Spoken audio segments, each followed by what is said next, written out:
And welcome back to the Georgia Farm Monitor. Well, with drought-like conditions affecting so many farmers across the state, irrigation has become a vital resource in producing a quality crop. However, producers in southwest Georgia could be facing a problem as water permits have been temporarily suspended.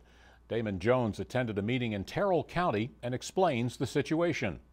Coming off record yields in 2012, farmers in southwest Georgia could face a major problem heading into the new year, as they will no longer be allowed to dig new wells into the Floridan aquifer. As for the specific areas being affected, the suspension affects both groundwater and surface water in the lower Flint region of the basin, 17 counties. There's also in the northwest corner of the Flint Basin, there's surface water that is being affected in the Spring Creek, Itchaway, Notchaway, and the Kitchfooney-Muckley basins. The decision to suspend water permits in these areas was threefold, as legislative, environmental, and economic issues were all taken into account. The thought behind this is that there are state line flows and issues with our neighbors, with Alabama and Georgia, certainly in tri-state negotiations for water use that have to be considered. There's also endangered species considerations that have to go into consideration in the decision. There's also the protection of all those that have made investments in infrastructure, water delivery systems, water withdrawal systems to date.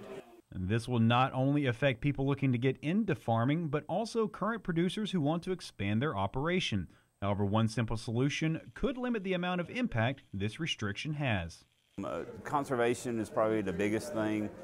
Trying to use the water he or she has right now, looking at their acreage to see is there a different way to farm that acreage that may use less water, or again, like I said, conserve water. Is there a better way to conserve the water that they have now? And the best way to conserve might be to change some of the current farming practices. Different crops, they're coming out with new crops now, new varieties that are more drought tolerant. So some of those kind of things. Looking at your irrigation system, are there ways to fix your irrigation system, fix the leaks, maybe change the nozzles, go from high pressure to low pressure. There's just a lot of different conservation efforts out there that can be used. Now, there are also other options when it comes to getting water. However, it might take some readjustment to your budget. The Claiborne Aquifer is still available. We are permitting the Claiborne Aquifer. It is deeper than the Floridan, so it will be more expensive to go to, but it is still an option. So all water needs have not been shut down, if you will, in this region. We still have that. This suspension could be lifted in November, as the EPD is currently researching a number of different factors to come up with a solution. What we don't know is what has all of those variables, and as well as the prolonged drought that's been affecting this region. What has that done to the well densities as well as the resource? Has there degradation occurred, and if so, can we quantify that degradation? Or are there still areas that we should still be able to permit and that would not affect any of those concerns at all? While this might be an inconvenience to the farmers in this area, it's not likely to discourage them.